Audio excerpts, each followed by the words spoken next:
Jake Paul cut a promo yesterday. He's really great. I hope that you guys have come over, and I know you have to an extent. I know the vibe and the feel around Jake, the narrative, is not what it used to be, because what it used to be is he's a wimp. And we're definitely not there anymore. But here's the deal. He did a promo on Nate Diaz. He said, man, I picked this guy because I thought he could carry his weight in the media. I thought he could help me promote this thing, bring us some attention, get us some eyeballs, get us some viewers. This is the game that we're in. I thought he could do it. And he's not doing it. Jake scolded Nate. Now, here's the problem. Jake's a good actor. He's a very good performer. I don't know if he's being sincere. Is it true that Nate has not done things that I could point to promote this fight? Yes, it is. Is there anything unusual about what Nate has done as terms of the pattern of Nate and things that he's done to promote other fights? No. Nate showed up to the press conference. He did his thing. He had a back and forth, a real interesting piece of the media that was serendipitous. It was completely on accident, but it had to do with marijuana exemption paperwork that he filed within Texas that got denied. But I'm sharing with you, this was a part of the fight. And the best market is market that's not right in your face. And I'm bringing it to you that Nate does get credit for that. That made headlines everywhere. Also, Nate has done a very good job of giving people with cameras access to his training. Nate's training and sparring partners that are big-name boxers, well-known, undefeated champion, U.S. Olympians. I mean, I've just shared like guys with names that came in and sparred with him, then went to the media and told those stories. And some of those media were very big media. Nate gets credit for that. Then Nate has also done a great job of letting people come in and film his sparring. That's one thing that nobody wants to do, but it's compelling as hell. And I've seen, this is off the top of my head, I've seen 2 pieces of footage of Nate sparring with top guys for this fight, moving around, looking good, staying busy, right, real active. I mean, it's just really good stuff. It was vintage Nate stuff.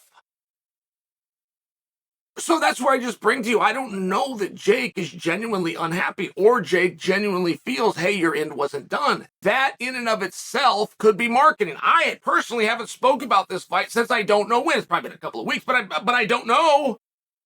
I really can't remember the last time. I damn sure could have produced the last topic for you off the top of my head without looking.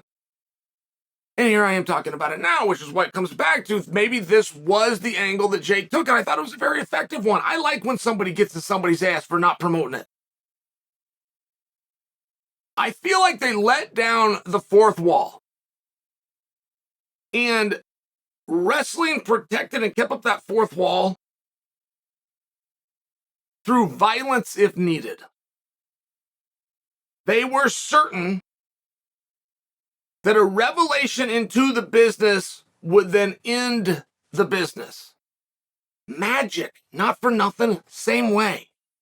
Do you guys know why I make that comparison? It's a fascinating comparison. I hope that you guys know this. There was something that came out called The Masked Magician. Now, The Masked Magician made it all the way to network television of NBC. He was a masked magician, so nobody knew who he was, but he would then show you how they make the girl disappear, how they swallow the swords, how they pulled the parakeet out of his sleeve. Right? He would just show you the tricks that they protected so much, and they thought the reason he had to do it in a mask, they thought they're going to kill him, they're going to ostracize him. He's breaking every rule within magic. Well, that was true, but what we didn't know is that people loved it. It actually helped. People liked being in on the gag. They liked turning to their mom, going, hey, I know how they did that. I'll tell you later. They liked it. And I bring up The Masked Magician because that was spawned. They've never give credit. They've never admitted this, but that was spawned from an idea that had just come out. It had just come out, but it was professional. It was The Masked Wrestler. And he went in and he told people the secrets of professional wrestling. The main thing that he taught the audience is how they call a match. How do you call a match? How do you know what move is coming next? How do you know what to do? How do you know what he's going to do? How do you know when it's time to go home? How do you know when it's time to get the pin? Get the hell out of there. And he just showed the communication with the referees. And again, he did it under a mask. Thought this was going to be awful. And it surprisingly turned out to be the opposite. People loved it. They loved being part of it. They loved being in on the gag. And I do understand that. I just remember being a little kid, and when I would see somebody die in TV, I thought that they had died. And I had somebody in my class tell me they do. And they had this whole story about how you got to pay their family $1 million. But yeah, they really do kill them. And I really thought this. I don't want to see that. I don't want somebody to get hurt. Why can't they perform it? Why can't they just pretend? And then when I found out that they were just pretending, I was so happy. I wasn't disappointed. I didn't quit watching action movies. I now liked them more. I'm now part of it. And I'm only sharing the psychology with you because I'm not certain that Jake is shooting here. I'm not certain that this isn't part of the work. And I think that is very interesting.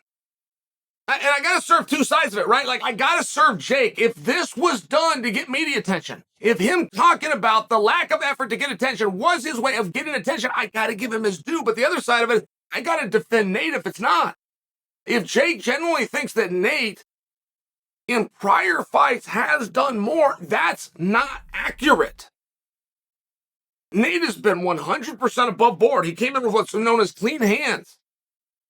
It's within the contract, basically saying, I'm changing the words, but that you'll give your level best effort, which just is another way of saying that you'll be consistent with things that you've done in the past, that I've seen you do, that I can expect the same. Absolutely, he has. Absolutely. Nate Diaz, and I will make this just the Diaz boys, but they are marketing geniuses. That's true.